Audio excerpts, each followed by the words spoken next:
शुरुआती दृश्य 3 आदमियों के समूह से शुरू होता है जो उत्तरी अफ्रीकी रेगिस्तान के बीच में दुर्लभ मकड़ी की प्रजातियों की खोज कर रहे हैं। इस दौरान उनमें से एक आदमी एक छेद खोजता है, इसलिए वह तुरंत अपने साथी समूह के सदस्यों को बुलाता है। फिर वे छेद में कुछ जहरीली गैस डालते हैं और इंतजार करते हैं। कुछ क्षण बाद उसमें से मकड़ियों का एक झुंड निकलता है और उनमें से एक सदस्य पर क्रूर हमला करता है। आदमी अत्यधिक दर्द से घुटता है, लेकिन उसके दोस्त उसे अनदेखा करते हैं और कीड़ों को पकड़ने के लिए आगे बढ़ते हैं। जितनी संभव हो उतनी प्रजातियों को इकट्ठा करने के बाद समूह का एक सदस्य एक चाकू लेकर पीड़ित आदमी के पास जाता है और उसे उसके दुख से बाहर निकालता है। फिर दृश्य हमारे नायक पर आ जाता है। कालेब, एक युवा सड़क ठग जो काला बाजारी माल की तस्करी करता है। वह वर्तमान में कुछ बेहतरीन सामान खरीदने के लिए एक आभूषण की दुकान पर है। वह सबसे अच्छा सामान चाहता है, इसलिए स्टोर का मालिक अली उसे एक गुप्त भंडारण कक्ष में ले जाता है जहां उसने बिक्री के लिए सभी अपंजीकृत चीजें इकट्ठी की हैं। अली उसे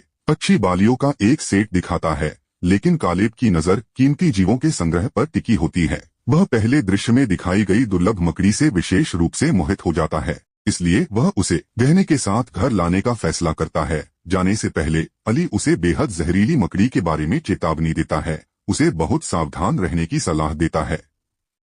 कालेब एक विशाल रिंग के आकार की इमारत में अपने अपार्टमेंट में लौटता है। वहां पहुंचकर वह समुदाय के कुछ बच्चों से मिलता है जो पटाखों के साथ खेल रहे हैं और जगह जगह गंदगी फैला रहे हैं। यह महसूस करने पर कि वे चौकीदार का काम मुश्किल बना रहे हैं, कालेब पटाखे जब्त कर लेता है और उन्हें डांटता है। फिर वह अपने दोस्त और बिजनेस पार्टनर मैथिस से मिलता है जो एक पार्ट टाइम MMA फाइटर भी है। वे दोनों स्थानीय निवासियों को नाइकी स्नीकर्स बेचने का काम साथ में करते हैं। डिलीवरी की संख्या की जांच करते समय कालेब ने देखा कि पाइप लीक होने के कारण जूतों का एक डिब्बा गीला है। मैथिस ने सुझाव दिया कि वे उसी डिब्बे में जूते की डिलीवरी करें, लेकिन कालेब ने जोर दिया कि उन्हें गुणवत्ता बनाए रखनी चाहिए। इस प्रकार उसने मैथिस से एक और डिब्बा खरीदने के लिए कहा। इसके बाद कालेब अपने अपार्टमेंट में प्रवेश करता है, जिसे वह अपनी बहन मैनन के साथ साझा करता है। अपने कमरे में उसने दुर्लभ कीड़ों के कई वेरियम स्थापित किए हैं जो कि उसके अर्चिन के प्रति प्रेम को दर्शाता है। मैनन स्पष्ट रूप से अपने भाई से असंतुष्ट है जो घर के खर्चों को पूरा करने में उसकी मदद करने के बजाय बेवकूफ कीड़ों पर पैसा खर्च कर रहा है। वह इस बारे में शिकायत करती है, लेकिन कालेब हमेशा की तरह उसे टाल देता है। इसके बाद वह जहरीली मकड़ी को क्षतिग्रस्त जूते के डिब्बे में तब तक रखने का फैसला करता है जब तक कि वह उसके लिए एक नया घर नहीं बना लेता। उस रात बाद में कालेब क्लाउडिया नामक एक महिला द्वारा आयोजित एक छोटी सी जन्मदिन की पार्टी में भाग लेने जाता है। पता चलता है कि उसने अपनी मां के निधन के बाद उसका और मैनन का ख्याल रखा है। यही वजह है कि वे उसके बहुत आभारी हैं। कालेब ने क्लाउडिया को वही झुमका पहनाया जो उसने पहले खरीदा था, जिससे वह बहुत खुश हुई। पार्टी के बाद वह अपने कमरे में वापस आता है, लेकिन पाता है कि मकड़ी जूते के डिब्बे में छेद करके बाहर निकल गई है। यह देखकर वह घबरा जाता है और उसे खोजने लगता है, लेकिन उसे बहुत निराशा होती है। उसे डिब्बे में केवल एक कोकून मिलता है। इस डर से कि वह रात में उस पर हमला कर सकती है, वह कमरे को बंद कर देता है और सोफे पर सो जाता है। अगली सुबह कालेब एक ड्रिल की तेज आवाज से जागता है। यह उसकी बहन है जो अपने दोस्त लिया और उसके बॉयफ्रेंड जॉर्डी की मदद से अपार्टमेंट को फिर से तैयार कर रही है। कुछ ही देर बाद मैथिस जूतों के लिए एक नया डिब्बा लेकर आती है। पैकिंग हो जाने के बाद कालेब उसे स्थानीय निवासी तोमानी को देने जाता है। इस लेन देन को दूसरे स्थानीय निवासी ने देखा। उसे संदेह है कि वे ड्रग्स की तस्करी कर रहे हैं, लेकिन वह अभी कोई प्रतिक्रिया नहीं करना चाहता। बाद में जब तोमानी अपने नए जूते पहन रहा था तो अंदर से कुछ उसे काटता है। फिर एक मकड़ी जूते से बाहर निकलती है, जिससे वह डर जाता है। तोमानी तुरंत उसे मार देता है, जिसे बाद में उसका कुत्ता खा जाता है। हालांकि खतरा अभी भी बेअसर नहीं हुआ है, क्योंकि मकड़ी ने पहले ही जूते के अंदर लाखों अंडे दे दिए हैं। वे सभी अंदर से बाहर निकलते हैं और तोमानी पर हिंसक हमला करते हैं। वह बेचैनी से कालेब से फोन पर संपर्क करने की कोशिश करता है, लेकिन वह फोन रिसीव नहीं करता। इस बीच कालेब अपने कमरे में वापस आता है और पाता है कि उसके बिन बुलाए दोस्त उसके कीड़ों के संग्रह को देख रहे हैं। परेशान होकर वह उन्हें जाने का आदेश देता है और बाहर से दरवाजा बंद कर देता है। वह मकड़ी को बाहर निकलने से रोकने के लिए दरवाजे के नीचे एक कपड़ा भी रख देता है। उसे पता नहीं होता कि मकड़ी पहले ही प्रजनन करके तबाही मचाना शुरू कर चुकी है। इस समय तक तोमानी को भयंकर दर्द में घुटते हुए देखा जाता है, जिसके परिणामस्वरूप अंततः उसकी मृत्यु हो जाती है। इसके बाद अपार्टमेंट में पड़ोसियों को तौमानी के कुत्ते की लगातार भौंकने की आवाज सुनाई देती है।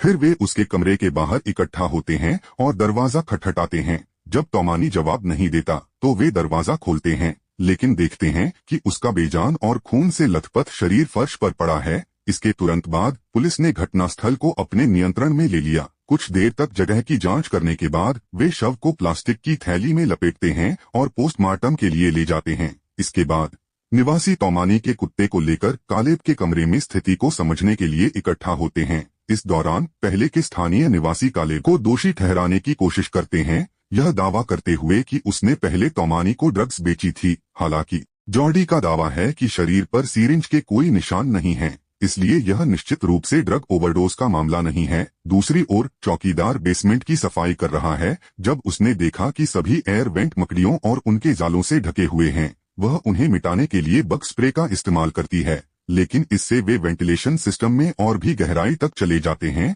कुछ समय बाद लीला बाथरूम का इस्तेमाल करने जाती है, तभी वेंट कवर नीचे गिर जाता है।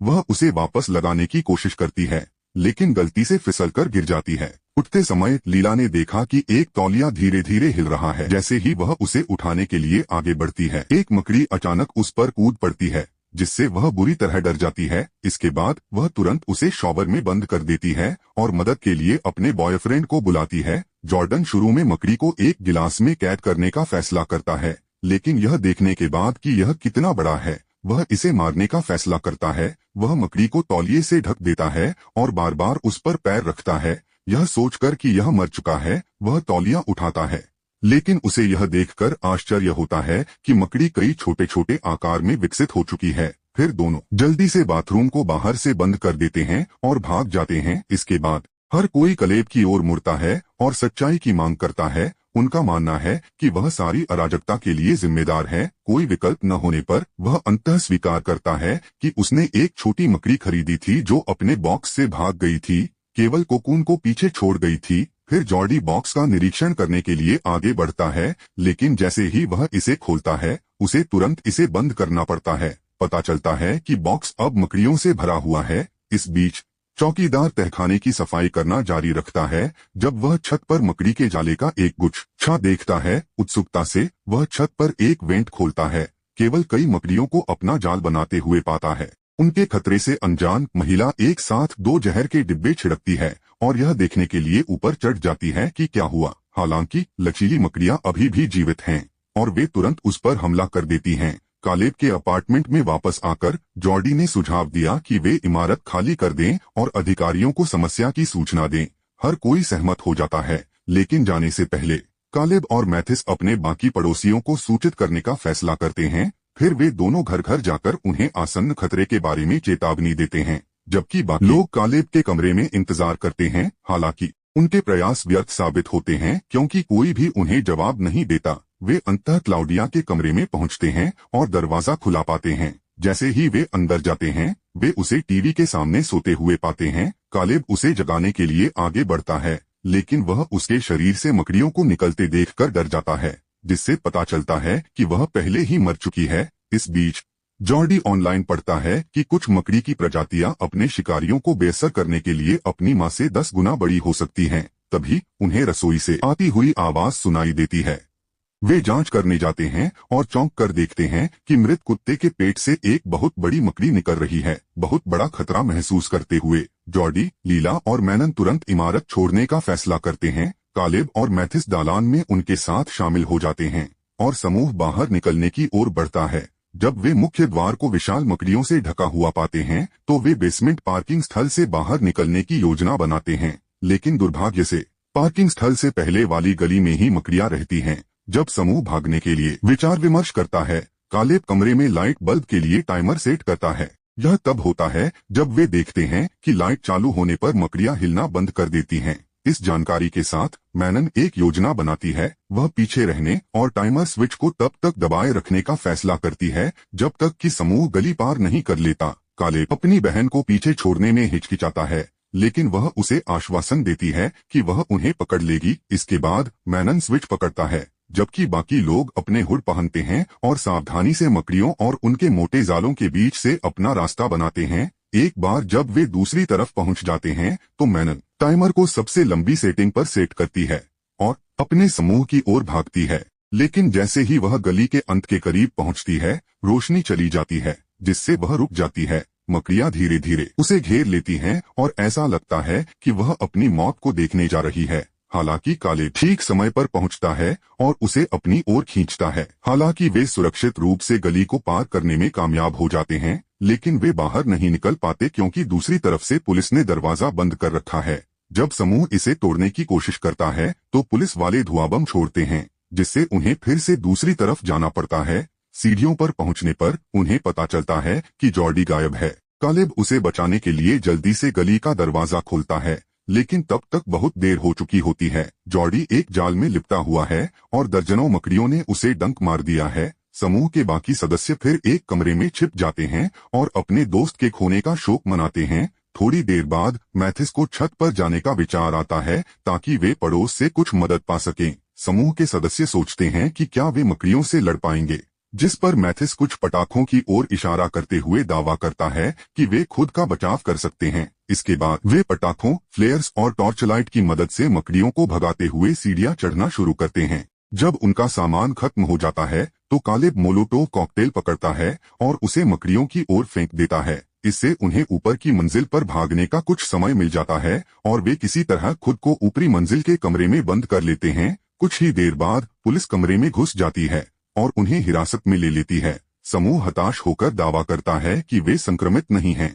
लेकिन पुलिस संदेह में रहती है। नतीजतन दोनों पक्षों के बीच हाथापाई शुरू हो जाती है। पुलिस अंततः उन सभी को गिराने में कामयाब हो जाती है और फिर उनके हाथ बांध देती है। बाद में जब वे होश में आते हैं तो वे खुद को पार्किंग में पाते हैं, जहां पुलिस जहर से मारे गए मकड़ियों के शवों को इकट्ठा कर रही है। इस बीच कालेब ने देखा कि मैथिस को पहले से ही एक मकड़ी ने काट लिया है और संक्रमण धीरे धीरे खराब होता जा रहा है। यह जानते हुए कि उसके पास ज्यादा समय नहीं बचा है, मैथिस ने खुद को बलिदान करने और अपने दोस्तों को भागने के लिए विकर्षण पैदा करने का साहसी निर्णय लिया। उसने जनरेटर बंद कर दिया और गली के दरवाजे को तोड़ दिया, जिससे मकड़ियों को बाहर निकलने का रास्ता मिल गया। जैसा कि अपेक्षित था, मकड़ियों का एक झुंड दरवाजे से बाहर निकलता है। पुलिस बल को उन पर गोली चलाने के लिए प्रेरित करता है। यह विकर्षण समूह के सदस्यों को खुद को बंधनों से मुक्त करने और लीला की कार की ओर भागने की अनुमति देता है। इस दौरान चल रही गोलियों के कारण मैनन एक वैन के पीछे फंस जाती है। कालेब उसे बचाने के लिए जाता है, लेकिन उसके घुटनों पर गोली लग जाती है। लेकिन इस झटके के बावजूद वह घाव को कपड़े के टुकड़े से लपेटता है और अपनी बहन के साथ कार की ओर भागता है।